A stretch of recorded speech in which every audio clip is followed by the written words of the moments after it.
अस्सलामु अलैकुम वरहमतुल्लाहि वबरकातुहू।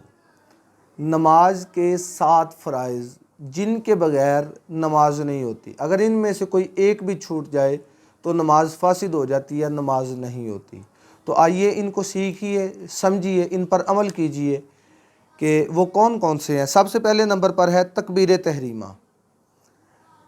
तकबीर तहरीमा जब हम नमाज शुरू करते हैं तो दोनों हाथों को कानों के साथ लगाकर बांधना, अल्लाहु अकबर कहकर दोनों हाथों को बांधना, इसे क्या कहते हैं? तकबीर तहरीमा। तो तकबीर तहरीमा नमाज की शराइत में से भी है, नमाज के फ़राइज़ में से भी है। उसके बाद है क़ियाम, यानी कि खड़े होना। नमाज में तकबीर तहरीमा के बाद क़ियाम करना ये फ़र्ज़ है। और उसके बाद है क़िरात करना। क़िरात सना सुबहानक अल्लाह पढ़ने के बाद, तावुज़ और तस्मिया पढ़ने के बाद पहली रकत में सूरह फ़ातिहा और सूरह फ़ातिहा के बाद कोई सूरत मिलाना, ये क़िरात है। और दूसरी रकत में बिस्मिल्लाह शरीफ पढ़ने के बाद सूरह फ़ातिहा और सूरह फ़ातिहा के बाद किसी सूरत को मिलाना, ये क़िरात है। क़िरात करना जो है ये नमाज के फ़राइज़ में से है। अगर कोई क़िरात नहीं करता, किसी से छूट जाती है या भूल जाता है क़िरात करना, तो सजदा साहब करने से नमाज दुरुस्त नहीं होगी, बल्कि नमाज को लुटाना उसके लिए ज़रूरी है। उसके बाद है रुकू करना। नमाज के अंदर रुकू करना जो है ये नमाज के फ़राइज़ में से है। और रुकू को कितना किया जाए, बाज़ अहबाब बहुत जल्दबाजी करते हैं। रुकू करना ये फ़र्ज़ है और रुकू के अंदर तस्बीहात कहना ये नबी करीम अलैहिस्सलातु वस्सलाम की सुन्नत मुबारका है। और रुकू के अंदर इतना झुकना कि 3 बार सुबहान अल्लाह या सुबहान रब्बियल अज़ीम कहा जाए, इतना रुकना ये फ़र्ज़ है। और इसके अंदर ये जो तस्बीहात हैं, सुबहान रब्बियल अज़ीम कहना, ये सुन्नत मुबारका है। अगर रुकू में जल्दी की जाए और रुकू को सही तरीके से ना किया जाए तो ऐसा करने से नमाज फासिद हो जाती है। उसके बाद है जी सजूद। नमाज के अंदर हर रकत में 2 सजदे हैं।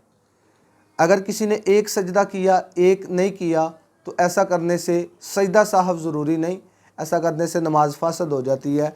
और फ़राइज़ में से कोई फ़र्ज़ छूट जाए, फ़र्ज़ छूट जाने की वजह से जो है नमाज फासिद हो जाती है, नमाज टूट जाती है, नमाज नहीं होती। और अगर किसी का किसी फ़र्ज़ में तख़ीर हो जाए, फ़र्ज़ करें कि हमने रुकू के बाद सजदे में जाना था तो किसी वजह से तख़ीर हो गई, तो तख़ीर हो जाने की वजह से सजदा साहब जो है वो लाजिम आता है। तो दोनों सजदे करना जो है नमाज के फ़राइज़ में से है। उसके बाद है कादा आखिर, यानी कि अगर आप 4 रकत वाली नमाज अदा कर रहे हैं तो चौथी रकत में अत्तहियात के बाद दुरूद पाक और दुरूद पाक के बाद दुआ पढ़कर सलाम फेरना। और अगर आप 2 रकत वाली फ़जर की नमाज़ पढ़ रहे हैं या 2 रकत वाले कोई नवाफिल अदा कर रहे हैं तो आपका जो पहली बार अत्तहियात पे बैठना है यही कादा आखिरा है। और अगर कादा आखिर में कोई कादा आखिर नहीं करता, भूल जाता है या किसी मामले की वजह से वो नहीं कर सकता, तो उसकी नमाज जो है वो फासिद हो जाएगी। उसके बाद है खुरूजी बिसुन्नही, यानी कि नमाज के बाद नमाज से निकलते वक़्त अस्सलामु अलैकुम वरहमतुल्लाह और अस्सलामु अलैकुम वरहमतुल्लाह कहना, इसे खुरूजी बिसुन्नही कहते हैं।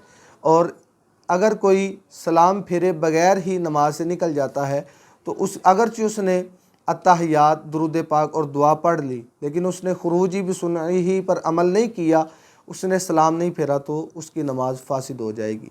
तो उम्मीद है कि जो नमाज के 7 फ़राइज़ हैं आपको उनका बखूबी पता चल चुका होगा। अल्लाह करीम की बारगाह में दुआ है अल्लाह रब्बुल इज़्ज़त हमें शरई मसाइल को सीख कर, समझ कर उन पर अमल करने की तौफ़ीक अता फ़रमाए।